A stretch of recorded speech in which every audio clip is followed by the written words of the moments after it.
Pernahkah kalian membayangkan bagaimana sebuah negara yang dikurung rapat oleh tembok sanksi selama hampir setengah abad justru bisa menciptakan kiamat digital bagi lawan-lawannya? Di saat negara lain harus membayar triliunan dolar untuk riset militer, Iran melakukan sesuatu yang jauh lebih gila.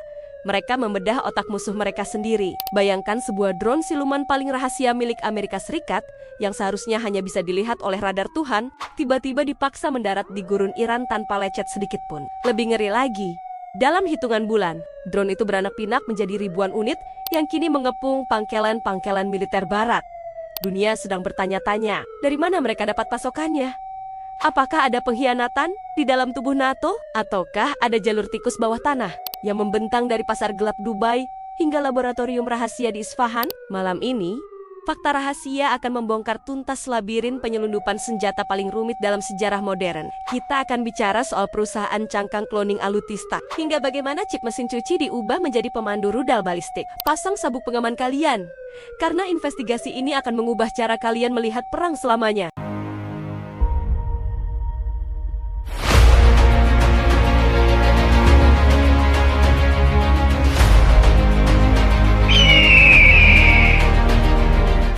Sebelum kita bahas jalur gelap, kita harus bicara soal sejarah. Sebelum revolusi 1979, Iran adalah sekutu terdekat Amerika di Timur Tengah.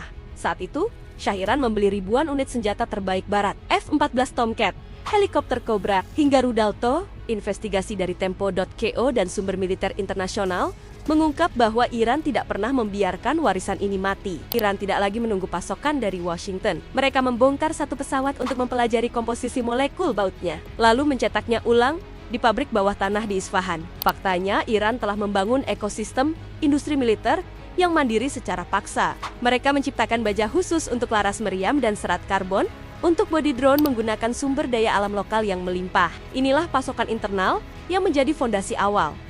Mereka menjadi penyuplai bagi diri mereka sendiri melalui teknik kanibalisme, cerdas yang tak pernah dibayangkan oleh intelijen Barat. Mereka membuktikan bahwa satu unit F-14 yang jatuh bukan berarti akhir, melainkan awal dari pembuatan 1000 suku cadang baru di dalam negeri. Sekarang kita masuk ke bagian paling gila. Perusahaan cangkang. Investigasi dari U21 Department of Justice menemukan bahwa Iran mengoperasikan ribuan perusahaan di Dubai, Malaysia, Turki, hingga Singapura. Modusnya sederhana tapi sangat rapi. Sebuah perusahaan di Malaysia memesan 5.000 sensor optik buatan Jerman untuk alasan penelitian universitas atau industri medis. Produsen di Eropa mengirim barang tersebut tanpa curiga. Begitu sampai di pelabuhan transit, kontainer itu berpindah tangan ke perusahaan lain, dikemas ulang, dan labelnya diganti menjadi peralatan elektronik rumah tangga. Data dari Kompas.id menunjukkan bahwa Iran adalah ahli dalam menggunakan teknologi ganda dual use teknologi. Mereka membeli komponen mesin dari produsen sipil internasional yang tidak terkena sanksi. Inilah alasan kenapa di dalam drone Shahed ditemukan chip Intel dan Texas Instruments. Barang-barang ini masuk lewat jalur sipil yang mustahil diblokir total tanpa mematikan perdagangan dunia. Iran memanfaatkan kebebasan pasar global untuk mempersenjatai diri mereka sendiri di bawah hidung para pengawas sanksi. Jika Barat menutup pintu, Timur membuka jendela. Investigasi fakta rahasia menemukan bahwa pasokan utama Iran di tahun 2026 ini berasal dari kemitraan strategis dengan Cina dan Rusia yang semakin solid. Cina memasok bahan mentah kritis, seperti serat karbon berkekuatan tinggi untuk bodi drone siluman, dan microchip dalam skala masif yang diproduksi oleh perusahaan-perusahaan yang sudah terlepas dari ketergantungan teknologi AS.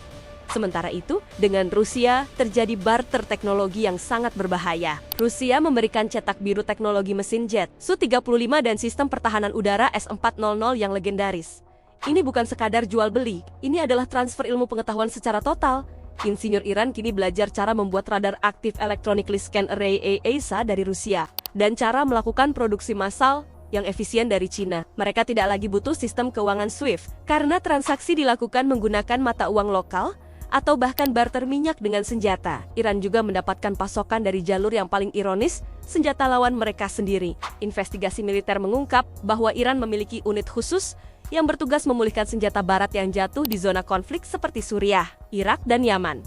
Unit ini bekerja seperti pemulung profesional berteknologi tinggi. Saat rudal anti-tank Javelin milik Ali Serikas yang mahal atau drone Hermes milik Israel jatuh tanpa meledak, unit ini segera membawanya ke laboratorium rahasia di Teheran menggunakan jalur darat yang tersembunyi. Mereka melakukan reverse engineering rekayasa ulang total. Mereka membedah sirkuitnya, menyalin perangkat lunaknya, dan mempelajari kelemahannya. Hasilnya, muncullah rudal Tuven yang merupakan kloningan dari rudal TOW Amerika, namun dengan hulu ledak yang lebih mematikan. Iran tidak perlu melakukan riset dasar yang memakan waktu puluhan tahun. Mereka cukup mencuri hasil riset miliaran dolar milik musuh-musuh mereka. Ini adalah pasokan gratis yang paling menyakitkan bagi pihak barat. Senjata mereka sendiri digunakan untuk menghancurkan mereka kembali. Di akhir investigasi panjang ini, satu hal yang harus kita sadari, Anda bisa memblokir kapal di tengah samudra, Anda bisa membekukan rekening bank di Swiss, tapi Anda tidak bisa menyita pengetahuan yang sudah tersimpan di otak manusia. Iran telah membuktikan bahwa keterdesakan adalah guru terbaik bagi mereka yang terpinggirkan oleh sistem dunia.